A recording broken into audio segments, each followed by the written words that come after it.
మనకి మే 10న cease fire ప్రకటించారు. ముందుగా ట్రంప్ ప్రకటించాడు. దాని తర్వాత మన విక్రమ్ మిస్రీ ఆయన ప్రకటించారు. ఆయన చెప్పిందేందంటే Pakistan DGMO director general of military operations and Indian DGMO ఇద్దరు కూర్చొని మాట్లాడుకున్నారు. దాని నుంచి వాళ్ళిద్దరూ కూడా కాల్పుల విరమణ చేద్దామని అనుకున్నారు. దీన్ని సీజ్ ఫైర్ అంటారనమాట.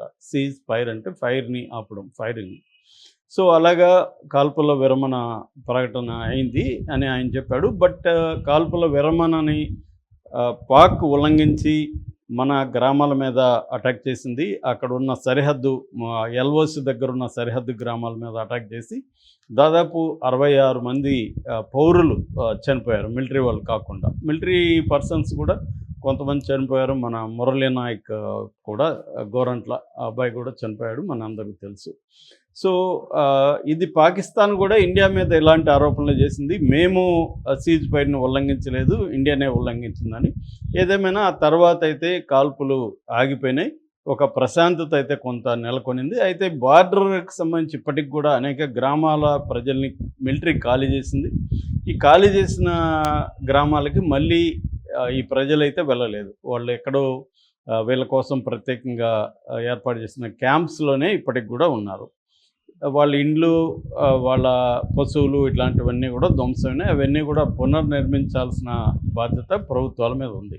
ఇక రెండవ ఆస్పెక్టు టెర్రరిస్టులు.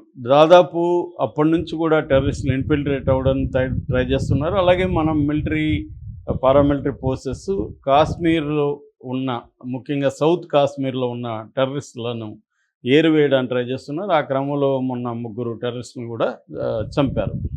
ఇది ఒకవైపు ఉంటే, రెండో వైపు ఏంటంటే ఇండియా ఓన్లీ కాల్పుల్ని, మిలిటరీ పరమైన యాక్షన్‌ని మాత్రం ఆపింది తప్ప మిగతా చర్యలు ఏవైతే తీసుకున్నామో, ఒకటి డిప్లొమాటిక్ రిస్ట్రిక్షన్స్, రెండోది ట్రేడ్ రిస్ట్రిక్షన్స్, మూడోది ఇండస్ వాటర్ ట్రీటీ. ఈ 3 రకాలవి యాజ్ ఇట్ ఈజ్‌గా ఉన్నాయి.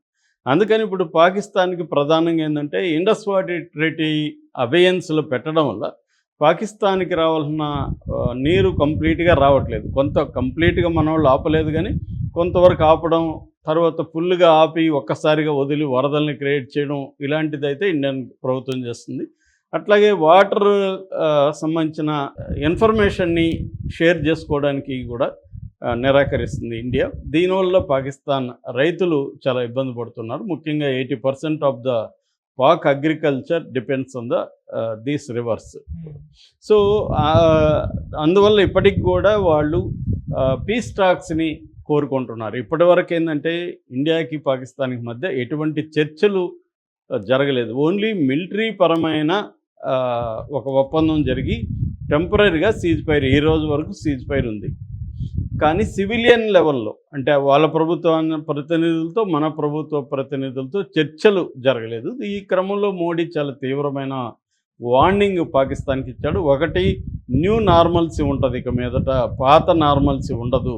ఇక మీదట ఎటువంటి టెర్రరిస్ట్ యాక్టివిటీ మన దేశంలో జరిగినా మేము పాకిస్తాన్లోకి వచ్చి, పాకిస్తాన్ భూభాగంలోకి వచ్చి టెర్రరిస్టు స్థావరాల మీద అటాక్ చేస్తాం. అంటే పాకిస్తాన్లో టెర్రరిస్టులు దాక్కునే ప్రసక్తి లేదు, మేము వేటాడతాము. వాళ్ళు ఇప్పటివరకు ఏమనుకుంటున్నారు, పాకిస్తాన్లో ఉంటే మనకు సేఫ్టీ అనుకుంటున్నారు. మేము ఆ సేఫ్టీని వాళ్ళకి ఇవ్వము, మేము అటాక్ చేస్తామని సీరియస్గా హెచ్చరించాడు. దీన్ని పాకిస్తాన్ తీవ్రంగా వ్యతిరేకించింది. మీరు మా భూభాగంలోకి వచ్చి ఎలా చేస్తారు? మీ దేశంలో టెర్రరిస్ట్ యాక్టివిటీలకి పాకిస్తాన్ ప్రభుత్వానికి లింక్ ఏంటనేది మీరు ప్రూవ్ చేయకుండా మీరు ఎలా అటాక్ చేస్తారు? ఇది మా సావర్నిటీ మీద అటాక్ చేసినట్టుగా, మా సావర్నిటీ మీద అటాక్ చేసినప్పుడు మేము కూడా రిటాలియేటరీ అటాక్స్ ఉంటాయి అనేది చెప్పింది.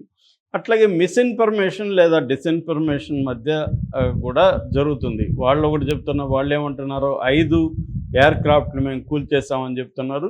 ఇండియన్ గవర్నమెంట్ ఏమో మేమే వాళ్ళ డిఫెన్స్ సిస్టమ్ అంతా నాశనం చేసినాం, చివరికి న్యూక్లియర్ నూర్ఖాన్ ఎయిర్ బేస్ దగ్గరున్న కిరాణా హిల్స్లో ఉన్న ఈ న్యూక్లియర్ ఫెసిలిటీని కూడా మేము ధ్వంసం చేసాం, అక్కడ రేడియేషన్ వచ్చింది. ఇవన్నీ ఇండియా ప్రచారం చేస్తుంది.